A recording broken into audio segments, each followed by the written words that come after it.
kasih untuk Pak Teddy dan Pak Sohbudin yang memberikan kesempatan pada saya pribadi untuk memberikan pemaparan pada kawan-kawan atau teman-teman yang mau PKL dari SMK Wahidi.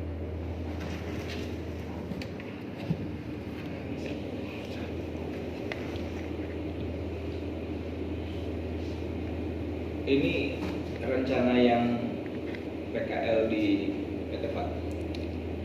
Semuanya. Ya. Ini Makalah secara umum. kurang satu berarti ya.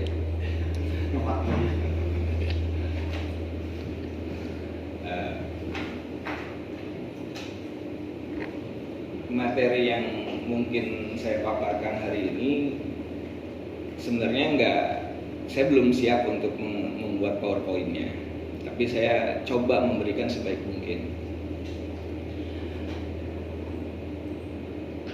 Apa yang sebelumnya saya bertanya aja dulu sebelum memberikan materi ya, kita sharing aja dulu materinya, nanti bisa waktu berikutnya.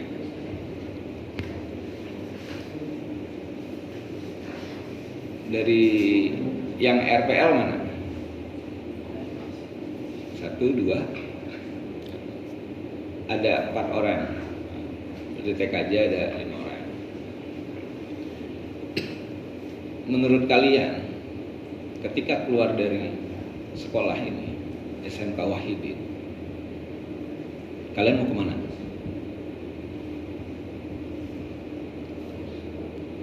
Iya, apakah mau langsung nikah? Apakah mau usaha atau menjadi seorang karyawan, atau mau melanjutkan pendidikan?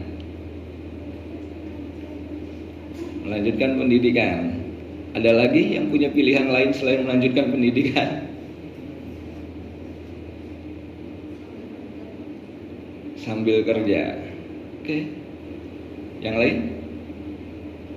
Nggak ada yang pilihannya usaha. Kenapa pilihnya teman-teman pilihnya RPL dan TKJ? Yang pilih RPL, kenapa pilihnya RPL? Karena pilihan atau memang peluangnya cuma ada di RPL?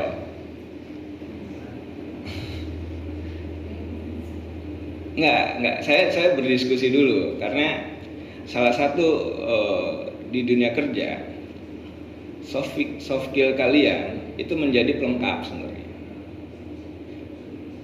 terutama yang kalian harus tunjukin satu, bagaimana kalian bisa berkomunikasi sesama teman rekan kerja, berkomunikasi terhadap klien, dan kalian bisa ulet mengambil peluang saat itu. Jadi saya berdiskusi dulu sebelum, kalau masalah materi mah kalian bisa baca buku sebenarnya. Nah, nanti saya akan terangkan sedikit tentang maintenance and development, itu materinya. Tapi kalau sebelum saya masuk ke sana, saya berdiskusi dulu dengan teman-teman ini loh, nanti di dunia kerja itu nggak seperti kalian belajar di sekolah berhadapan dengan guru, sudah mengerjakan tugas, nggak seperti itu gitu. Nah, saya membangun komunikasi itu sekarang ini. Jadi nanti di dunia kerja soft skill kalian paling berapa persen yang kalian gunakan? Lebih banyak pengembangannya nanti begitu dihadapkan dengan kasus by kasus yang kalian hadapi. Kasusnya beragam. Kalau mungkin di IT maintenance untuk TKJ, ya kasusnya seperti masalah jaringan, masalah komputer, itu beragam yang tidak umum kalian pelajari di sekolah. Tapi dasarnya memang itu dari sekolah. Dasar kalian dari sekolah, misalnya dari TKJ pernah bongkar komputer, itu dasar. Jadi kalian gak ragu-ragu dalam menangani sebuah permasalahan pernah bongkar komputer atau setting jaringan, itu dasar. Ketika ada permasalahan internet nggak nyala, kalian sudah punya pemikiran dasarnya, oh bagian ini yang jadi bermasalah, itu dasar. Tapi yang terpenting kan analisisnya. Nah, untuk RPL lebih kompleks lagi. Salah koma udah nggak nyala, fungsinya tidak berfungsi gitu kan. Dan itu lebih kompleks lagi. Apalagi dihadapkan dari permintaan klien yang nggak pada umum. Jadi dia ingin satu fungsi, klien tidak berpikir masalah pemrogramannya seperti apa atau bahasanya seperti apa. Pokoknya hasilnya menjadi X. Gimana caranya menjadi X? Udah mikir kan, bisa semalaman nggak tidur kan? Jadi X. Nah, itu sebenarnya bisa diatasi dengan membangun sebuah komunikasi. Ketika kalian bisa berkomunikasi dengan klien atau dengan rekan kerja, itu bisa teratasi permasalahan apapun. Yang jadi permasalahan, kalian tidak bisa membangun komunikasi yang diharapkan. Klien seingin apapun, sekompleks apapun, kalau kita bisa menjelaskan, dia akan mengerti seperti apa yang kita inginkan. Pasti ngerti. Yang jadi permasalahan, kita nggak bisa ngejelasin apa ya. Ini klien sudah salah nih, apa rekan kerja kita ini sudah salah nih. Tapi kita nggak bisa memberikan sebuah komunikasi yang nyaman, sehingga dia nggak peduli. Ya, jadi itu poin pertama, komunikasi.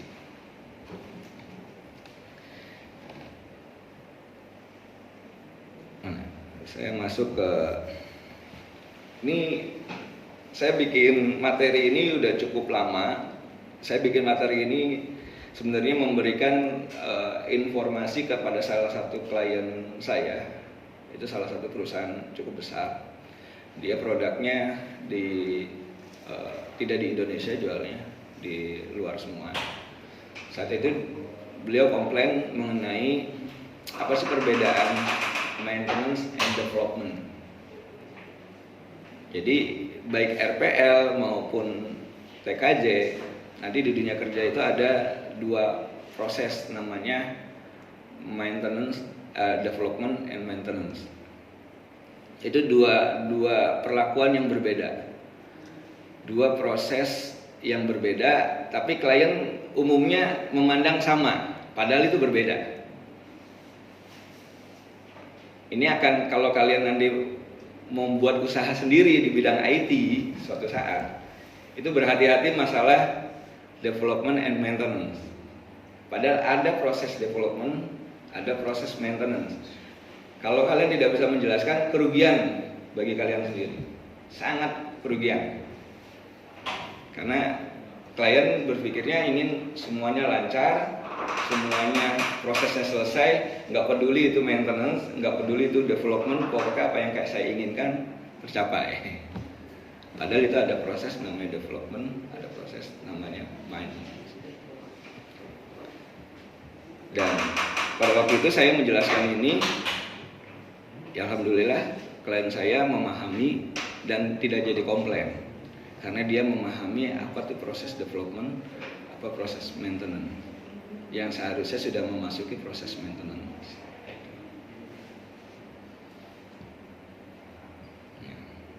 Ini saya sebagai contoh.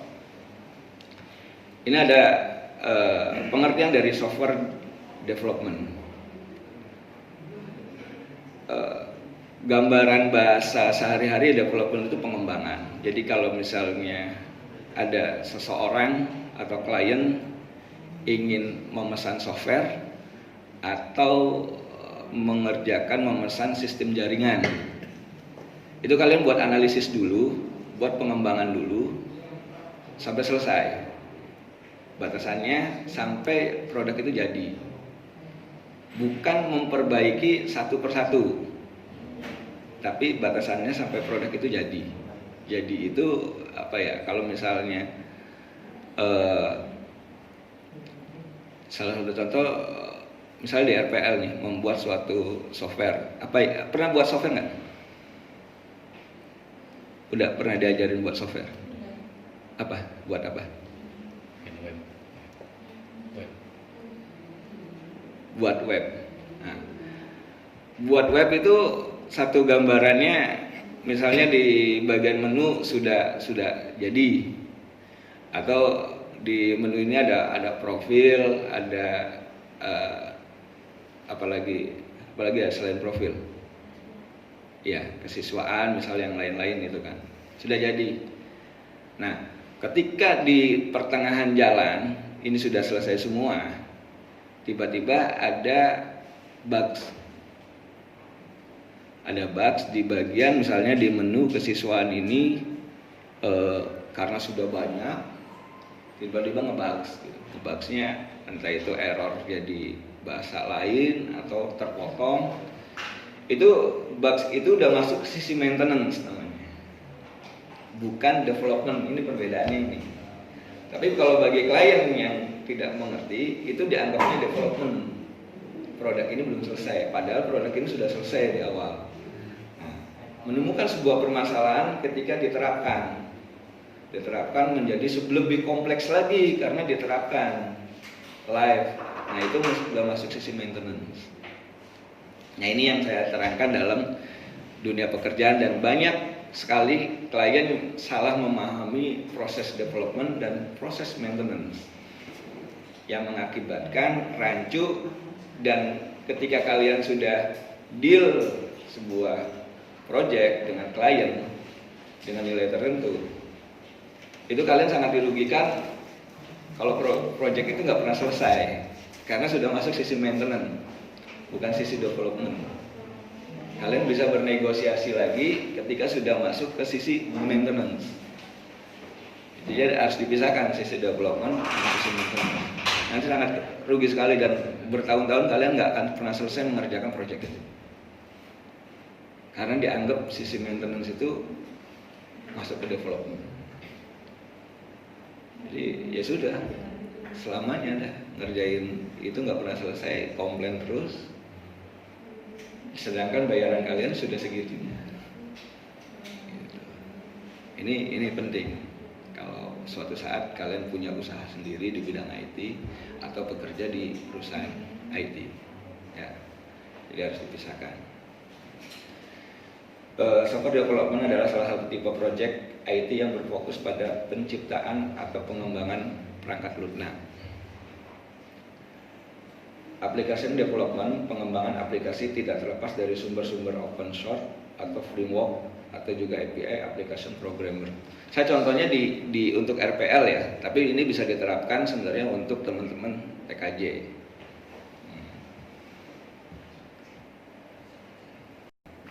Kalau enggak dibuat konsep analisisnya, itu berantakan. Jadi dari awal harus dibuat konsep analisisnya. Di masing-masing lokasi itu terhubung berapa ruangan, harus dibuat. Sehingga ketika kalian setting di salah satu router, kalian pasti belajar mikrotik ya. Itu fenomenal banget routernya.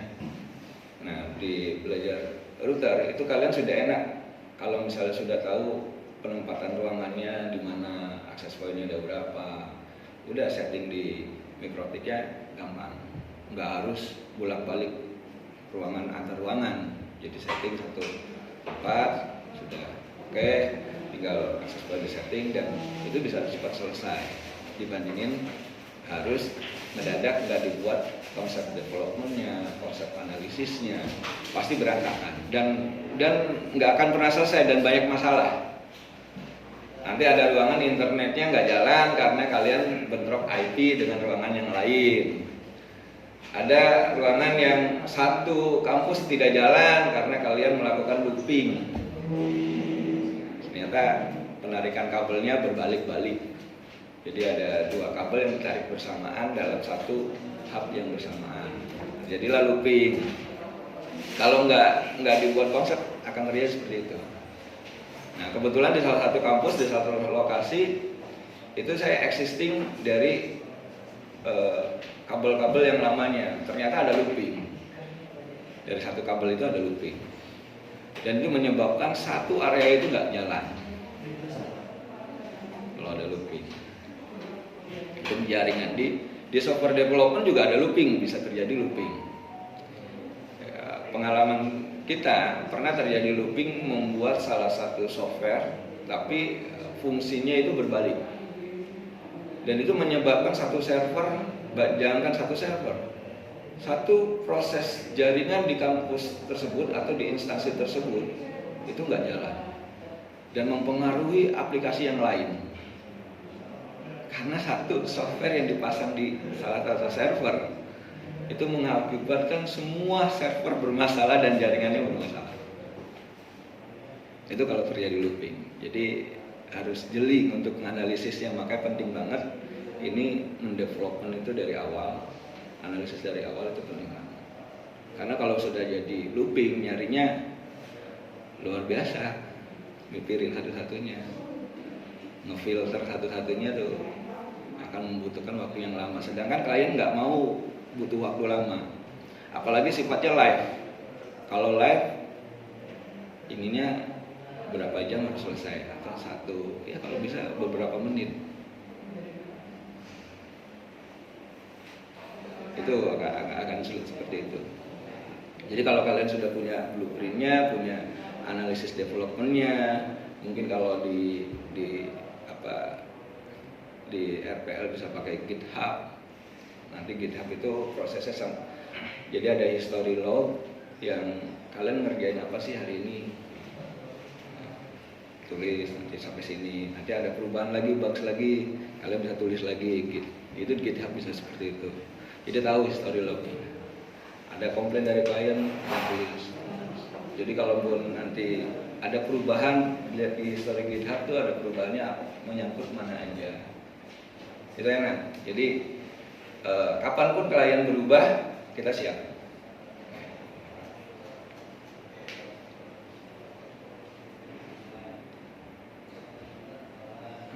Ini yang tadi saya jelaskan kayak planning. Lakukan planning dulu. Planningnya harus jelas. Kalau di RPL ada timeline, di TKJ juga kalau dalam jaringan pasti ada timeline juga. Jadi tahu berapa lama harus mengerjakan itu, dan khususnya di RPL pasti proses pengerjaannya ada bagian-bagiannya. Bagian database mengerjakan bagian database, bagian front end mengerjakan bagian front end, bagian back end mengerjakan bagian back end. Itu tim, nggak mungkin satu orang. Kalau satu orang luar biasa. Saya salut kalau misalnya ada satu orang bisa mengerjakan dari front end, back end sampai database dan dikerjakan dalam satu orang dan mengerjakan project. Oke, kalian bisa belajar itu semuanya, tapi dalam proses pekerjaan itu nggak cukup baik dan itu membuat banyak sekali bugs. Karena otak tiga orang lebih baik daripada satu orang. Menurut saya pernah menerapkan di kantor kami itu ada menerapkan untuk satu orang mengerjakan satu project. Dia mengerjakan dari front end, back end, database. Hasilnya tidak memuaskan sama sekali. Dan buruk bagi klien, cukup kecewa. Tapi ketika kita menerapkan pembagian teamwork minimal 3-4 orang dari mengerjakan analisis front end, back end, dan database itu terpisah, itu hasilnya baik. Dan ternyata waktunya lebih cepat dibandingin harus satu orang. Karena bugs-nya terlalu banyak nantinya. Tapi kalau misalnya 4 orang atau 3 orang dengan bagiannya masing-masing, bugs-nya lebih sedikit dan dia lebih konsen dan klien nyaman, senang karena hasilnya begitu dihadapkan demo di klien dia nyaman dan itu membuat waktu lebih cepat. Ternyata kita bisa konsentrasi ke proyek lain. Habis. Bentar, baterainya habis.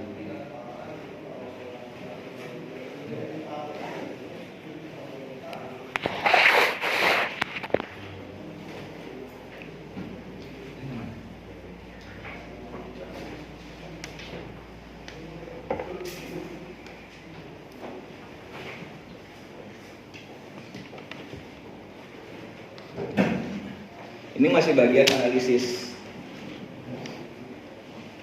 Bagian analisis ada planning, recruitment specification, arsitektur desain, dan implementasi. Ini bagian analisis. Jadi di kantor kami itu ada di bagian programmer itu ada dua bagian khususnya. Ada bagian analisis dan IT support, dan ada bagian programmer. Di dalam programmernya sendiri itu dibagi lagi. Ada yang mengerjakan khusus front-end, ada yang mengerjakan khusus database, dan ada yang mengerjakan khusus back-end. Jadi banyak orangnya. Nah, yang bagian analisis itu di awal, dia yang berhadapan dengan klien bagian analisis. Dia menganalisis apa keinginannya klien, desainnya mau seperti apa, terus di interview si klien sampai apa yang diinginkan klien harus keluar semua. Misalnya klien tiba-tiba searching di browser, dia menemukan, oh bagusnya desainnya seperti ini, nggak apa-apa, ungkapkan terus sampai final. Biasanya kita memberikan waktu 1 minggu sampai finalnya seperti apa. Nanti begitu sudah final, itu dibuat desain arsitekturnya. Inilah desain arsitektur seperti ini, proses fungsinya seperti ini. Itu kita. Nah, begitu sudah disetujui oleh klien, baru proses pembuatan. Itu tim bekerja. Ada yang membuat front end sendiri, ada yang membuat database sendiri, dan bagian terakhirnya backend. Backend itu bagian terakhir. Biasanya mengerjakan setelah database selesai dan front end selesai, bagian backend. Dia tidak bisa mengerjakan di awal, tapi khususnya selesai dulu bagian front end, baru database bisa berbarengan, yang backend belakangan. Itu baru nyaman, dan teman-teman rekan-rekan klien nyaman dan hasilnya memuaskan. Bagi saya pribadi di sisi birokrasi lebih memuaskan lagi, karena klien nyaman, harga itu menjadi bukan tolak ukur. Kita tidak pernah ngomongin harga di awal malahan, tapi ngobrolin produk dulu. Senyamannya klien baru ngomongin harga. Nah, ketika produk ini tercapai baik di hadapan klien, berapapun nilai harganya, oke. Kalian sudah menang di situ. Nah, itu penting. Ya. Sampai sini ada yang mau tanyain dulu?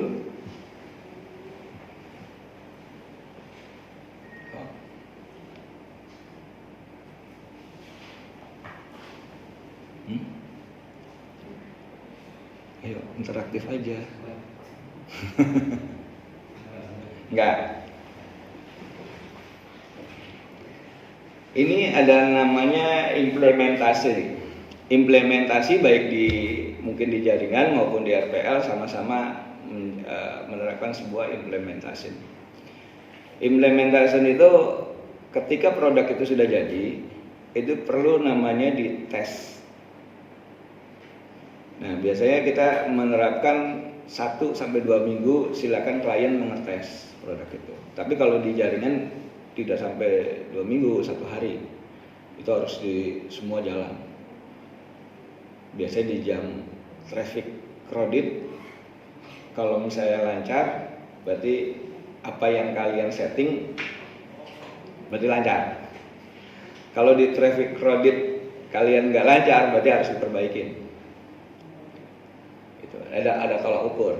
Nah, kita lakukan baik di jaringan maupun dalam pembuatan program, itu selalu membuat tolak ukur di traffic crowded. Kalau misalnya kemarin kita buat sistem untuk ujian misalnya, kayak ujian sekolah, itu kita lakukan traffic crowded. Kita misalnya setting di salah satu VPS itu harus yang akses berapa orang sih? Kalau 1.000 orang spesifikasinya seperti apa, kalau 2.000 orang seperti apa. Jadi terlihat traffic crowded-nya dan apa yang harus kita benahin secara RPL, secara server, secara jaringan. ternyata kita harus benahin di server settingannya harus seperti ini, ternyata kita harus benahin di softwarenya ternyata supaya tidak berat, meminimalisir misalnya masalah jam hitungannya per detik gitu kan, itu memakan bandwidth juga. Nah itu kita hilangkan. Jadi solusi terbaik saat itu untuk mengurangi beban traffic seperti apa, itu harus dipikirkan. Nah itu ada di implementasi, jadi itu kita tes semua. Jadi begitu sudah sudah selesai semua, begitu diterapkan live oleh klien nggak akan ada masalah. Nanti masalahnya munculnya masuk ke maintenance. Tiba-tiba dalam pelaksanaan sekian lama si klien punya ide baru, boleh dong ditambahkan ini, itu udah maintenance, penambahan atau perubahan. Oke deh, ininya dirubah, posisinya yang tadi di atas di bawah, itu maintenance. Tapi nggak sulit, hitungan menit kalian bisa lakukan karena konsep secara keseluruhannya tidak ada masalah. Jadi mau perubahan apapun kalian bisa selesai, hitungannya menit. Nah, ini masuk ke maintenance.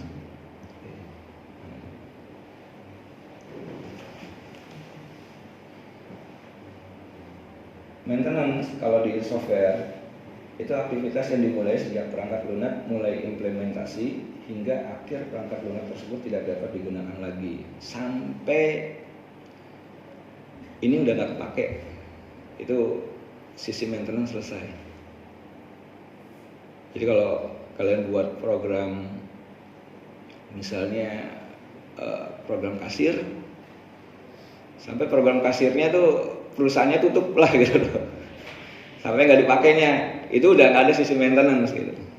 Tapi selama program itu digunakan pasti ada sisi maintenance, entah itu permasalahannya di jaringan, server, aplikasi, database, itu proses maintenance.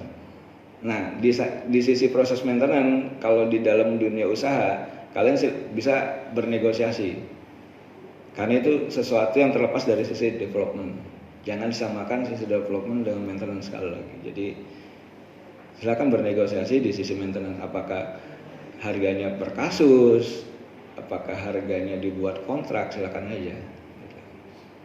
Karena tidak semua klien memahami sisi maintenance, karena mereka menganggap udah beli produk, saya udah beli software, sudah beli satu konsep jaringan, sudah apapun permasalahannya udah menjadi tanggungan sebuah perusahaan yang mengerjakan itu, padahal itu ada sisi maintenance.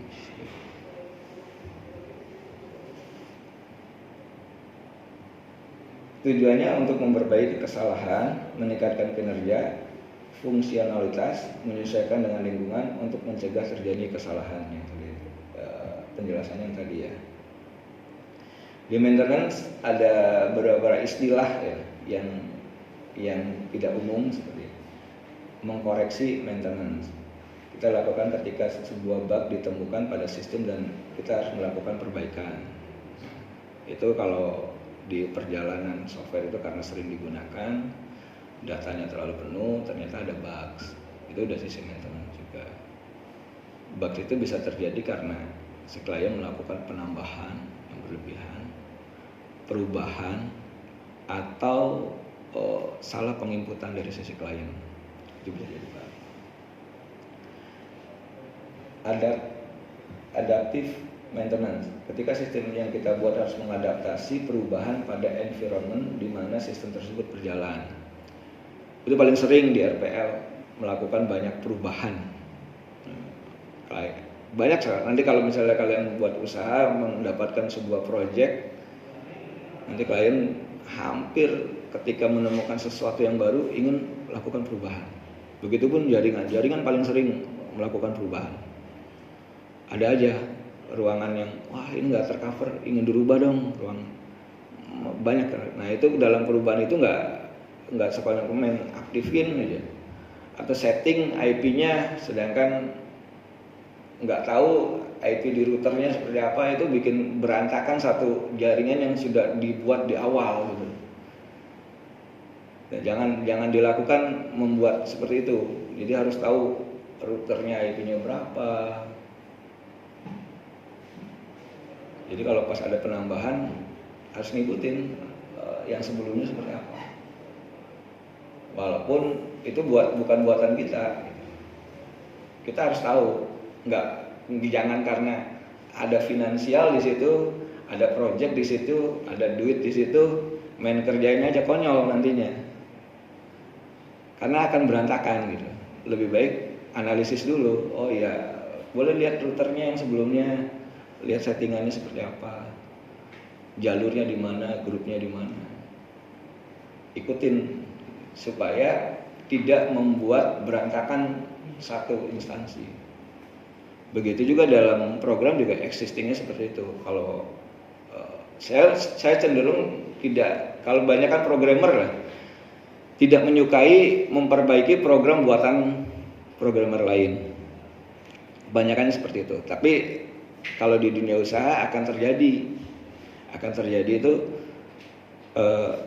aku mau udah nyaman dengan program ini, tapi saya mau ada penambahan. Yang lain kayak gitu. Bisa nggak? Bisa saja. Tapi harus dipelajari si programnya. Itu akan membutuhkan waktu yang cukup lumayan lama mempelajari itu, dan itu bisa dilakukan penambahan. Jangan tanpa dipelajarin analisis program existingnya, karena lakukan penambahan itu akan membuat error atau permasalahan yang lebih kompleks lagi. Saya di salah satu kampus pernah terjadi seperti itu. Jadi di salah satu kampus dia sudah punya program existing, sistem keuangan, dia sudah nyaman dengan sistem tersebut dan tidak mau ditambahkan sama sekali. Bukan ditambahkan, tidak mau dirubah, diganti yang program baru itu nggak mau, maunya tetap program itu, tapi dia pengen ada satu menu fungsi yang dia ingin tambahkan. Itu bayarannya jauh lebih mahal dong. Tapi tetap harus dipelajari dulu program itu, dan itu akan membutuhkan waktu yang lebih lama. Karena kita menganalisis, mempelajari program itu cukup lama, alurnya kemana aja. Kita nggak punya blueprintnya. Itu masih mending punya mentahannya bisa dipelajari. Kalau nggak punya mentahannya juga, wah lebih repot lagi. Itu dua hal penting yang mungkin saya bisa sampaikan yang saya bisa terapkan di perusahaan saya sampai saat ini. Itu ada namanya development and maintenance, dan saya selalu memisah antara development and maintenance, dan tidak pernah satukan. Itu akan membuat lebih lama lagi dalam mengerjakan proyek. Ya, mudah-mudahan yang ada di sini bisa menciptakan sebuah usaha IT, perusahaan IT meramaikan kota Cirebon, yang dimana sedikit sekali software house di kota Cirebon. Jadi ramein usaha-usaha IT, bikin usaha baru di bidang IT. Oke? Mungkin itu yang bisa saya sampaikan. Barangkali ada yang mau bertanya, sok. Gimana?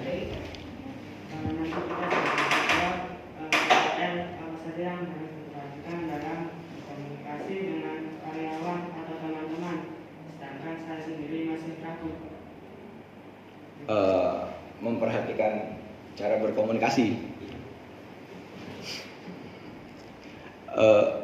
Mainnya kemana aja? Kalau main? Sering nongkrong di mana?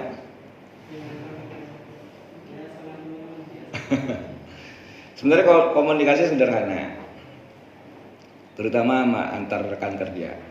Antar rekan kerja itu jangan terlalu banyak diem lah. Apapun kalian obrolin itu bentuk komunikasi yang paling sederhana. Bertanya itu komunikasi yang paling sederhana. Atau mengucapkan salam, menghormati. Itu sesama rekan kerja. Tapi kalau misalnya terlalu banyak diam dan harus dicolek, itu juga membuat tidak nyaman rekan kerja gitu loh. setiap ada sebuah permasalahan, diam, saya harus dicolek dulu gitu kan. Itu akhirnya mendapatkan penilaian yang kurang baik. Apalagi terlebih fresh graduate baru masuk ke sebuah lingkungan kantor, terus anaknya terlalu banyak diem, kurang berinisiatif gitu kan. Inisiatif apapun di lingkungan sekitar kita, misalnya ada yang kotor, kita bersihkan, itu inisiatif. Pasti setiap tempat kerja, baik bagian HRD ataupun pimpinan di situ, dia akan bertanya kepada karyawan yang seniornya, gimana sih dia pekerjaannya, gimana, komunikasinya gimana, hubungan sesama rekan kerjanya gimana. Nah, itu menjadi sebuah penilaian yang mengakibatkan kalau misalnya penilaian di situ bagus, ya sudah bisa lanjut. Tapi ketika dia kurang bagus nih inisiatifnya, ternyata kalau ada yang rusak aja nggak mau dibenerin, atau ada yang kotor nggak mau disapu, itu seniornya nanti akan membuat penilaian yang buruk dan mengakibatkan kepala divisinya membuat penilaian yang buruk gitu. Nah, kalau dengan klien, kalau di bagian TKJ khususnya berbagian dengan device atau jaringan, klien itu banyak yang ingin ingin mencari, karena ketidaktahuannya dia senang sekali bertanya, ini bagusnya spesifikasi yang seperti apa sih? Aku mau kalau internet, aku mau bagian ini internetnya kencang, bagusnya pakai apa? Nah, itu kalian harus bisa menjelaskan di situ. Ketika kalian bisa menjelaskan dengan nyaman di situ kepada klien, udah apapun yang kalian inginkan juga klien mah kabulin gitu. Tapi kalau kalian nggak bisa ngejelasin, udah nggak jadi belinya tuh, nggak jadi dikerjainnya, ganti orang. Nah, kebanyakan klien itu kebanyakannya menanya karena ketidakpengetahuannya dia di bidang teknologi atau kata. Misalnya kata teman saya seperti ini gitu. Nah, itu kalian harus bisa jelasin secara ilmiah teknologinya yang bisa akhirnya kalian paham. Itu kebanyakan gitu. Di RPL juga, di programmer juga seperti itu. Tapi kalau di programmer agak sedikit ekstra memberikan penjelasannya karena barangnya tidak terlihat. Kalau di device, di PKJ kebanyakan device, lah itu komputer, laptop, access point, printer, itu barangnya terlihat. Jadi ngejelasinnya gampang sesuai dengan spesifikasi. Justru di RPL agak lebih ekstra menjelaskan kepada klien yang barangnya tidak terlihat. Sedangkan klien ingin mencapai hasil akhirnya seperti ini. Prosesnya kadang-kadang nggak mau peduli. Tapi begitu prosesnya agak panjang, dia nggak mau juga. Nah, itu harus memberikan solusi ketika dia ingin tercapai tujuannya seperti ini, solusinya seperti ini. Jadi di awal harus memberikan komunikasi yang enak. Boleh bisa tercipta apa yang klien inginkan, tapi solusinya harus melalui bagian-bagian ini sehingga dia paham, dan itu harus dikomunikasikan di awal. Jangan dilakukan pekerjaannya dulu baru di akhir dikomunikasiin. Dia nggak mau nantinya, dan 2 kali kerja bagi kalian. Tuh. Ayo, ada lagi? Monggo.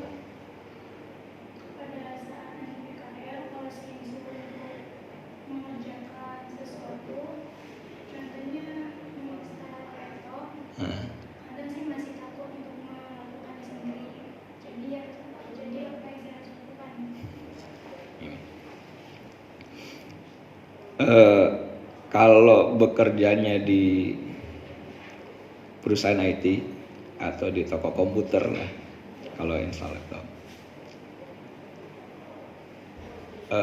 harus ada di pikiran sederhananya gini. Setiap barang yang masuk di toko laptop, toko komputer, itu barang rusak, ya kan? Bukan barang bener. Jadi dibuat santai, kerjain aja. Kalau rusak ya memang itu sudah rusak gitu. Sederhananya itu. Terkadang karena kita takut melakukan sesuatu, akhirnya nggak jadi ngerjain tuh. Boro-boro dapat ilmunya, ngerjain aja nggak berani. Jadi dobrak dulu masalah pede. Jadi harus pede dulu. Aku mampu ngerjain ini. Ada yang nggak ngerti bertanya sekarang banyak prosesnya, bertanya terhadap rekan kerja. Kalau rekan kerjanya nggak mau ngasih tahu, Google banyak gitu. Jadi sekarang memperoleh informasi sangat mudah, nggak seperti dulu. Dan harus diperhatikan itu barang yang masuk di toko komputer maupun di perusahaan IT yang kelasnya maintenance, itu barang rusak. Udah santai aja, itu barang rusak. Ketika nanti rusak, menjelaskan ke klien memang sudah rusak. Sederhananya seperti itu. Jadi dobrak rasa pedenya dulu, pede bahwa saya mampu mengerjakan itu. Nggak mengerti bisa cari di Google, nggak ngerti juga tanya rekan kerjanya, nggak ngasih tahu juga tanya pimpinannya. Nah, kepala divisinya nggak ngasih tahu juga, tanya lagi lebih atasnya lagi. Nah, sederhananya seperti itu. Ya, lagi.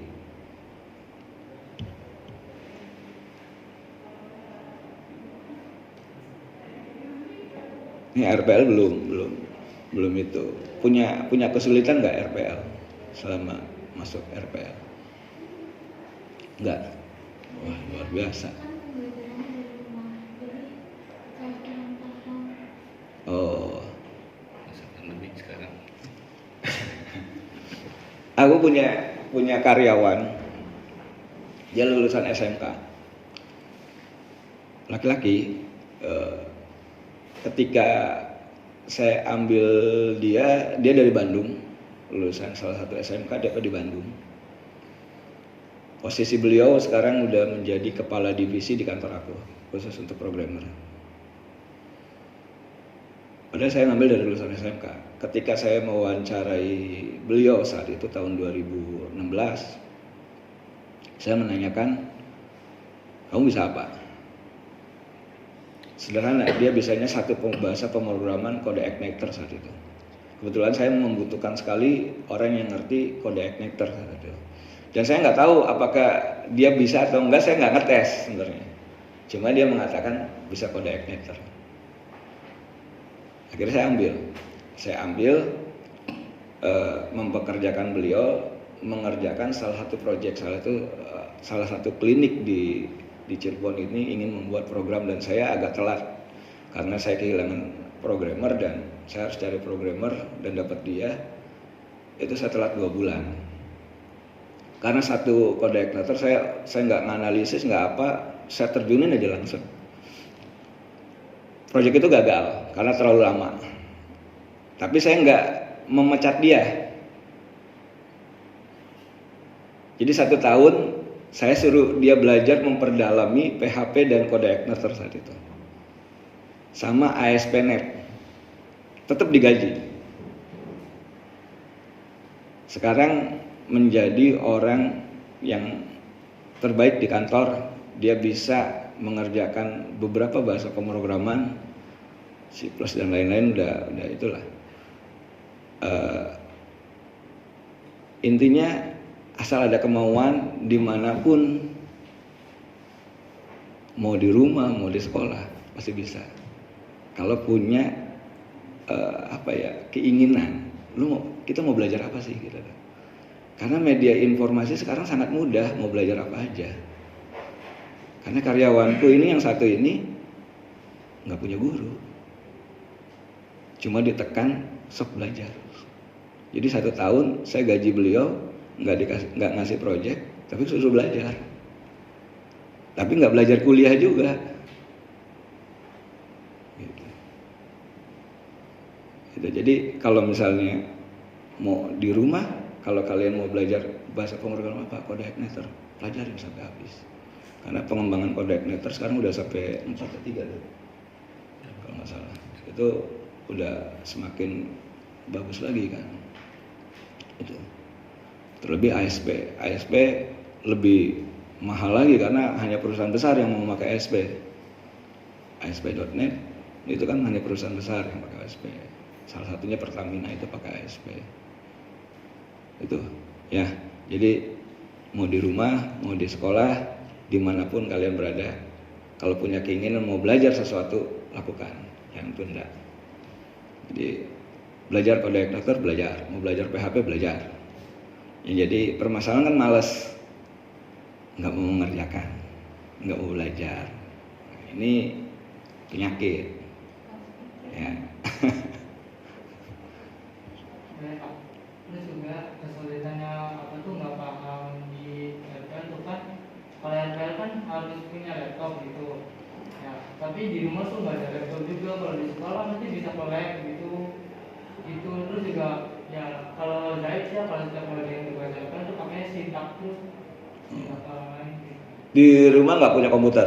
Nggak punya Pak, jadi pakai HP. Laptop juga nggak ada? Makanya itu sulit di rumah gitu Pak. Nah, ini nanti dengan Pak Teddy kayaknya nih. Iya, salah satu di TKJ itu kan sebenarnya beda dengan RPL. RPL memang apa ya, laptop atau komputer menjadi senjata perangnya dia. Tapi kalau di TKJ itu device peralatan yang terlihat. Semua senjata perangnya TKJ itu peralatan terlihat seperti obeng, peralatan jaringan itu peralatan terlihat. Ini bisa menjadi pertimbangan ya. Ya mudah-mudahan menjadi pertimbangan. Saya tahun 2006 itu sama, saya nggak punya komputer, tidak punya apapun lah intinya. Tapi saat itu saya ditawarin suatu pekerjaan di salah satu sekolah untuk teknisi komputer, padahal saya nggak punya peralatan. Akhirnya saya berusaha masuk ke sana dan membeli cuma obeng, tester jaringan dan clipping jaringan saat itu. Untuk belajarnya saya sering ke Gramedia. Kalau mau masang jaringan nggak ngerti jaringan saat itu, jadi saya sering ke Gramedia. Oh settingnya gini, cuma baca buku aja, nggak pernah beli. Nah itu saya berusaha nerima orderan entah itu rumah, entah itu instansi, saya ambil walaupun saya nggak paham. Jadi kalau nggak paham saya lari ke Gramedia. Kalau tahun 2006 nggak semudah ini media informasinya. Saya harus baca buku karena internet itu masih pakai Telkomnet instan kan. Oke susah lah internet saat itu, nggak semudah ini aja. Jadi ya itu saya terima, oh cara setting jaringan gini. Aku terapin, masang di salah satu koperasi, saya coba tarik kabel, pasang gitu. Ya mudah-mudahan kalian bisa bantu untuk misalnya sekolah lagi membutuhkan apa, Pak Teddy bantu gitu. Atau tetangga kalian lagi nggak ngerti komputer, kerjain lah gitu. Dan kalian sekolahnya di TKJ, nggak paham bisa bertanya. Nah itu saya nggak punya device apapun kecuali saya beli obeng saat itu tuh, peralatan jaringan itu tester sama clipping. Itu yang saya punya saat itu. Sampai pada akhirnya dari apa yang saya usahakan, punya komputer, beli komputer, dan melengkapi peralatan yang lain. Ya, jadi pede tetap. Mudah-mudahan bisa membantu teman atau tetangga yang membutuhkan di bidang IT. Kalian bisa bantu, entah itu masang jaringan, entah itu setting. Jadi bisa kan, walaupun nggak punya peralatan tuh.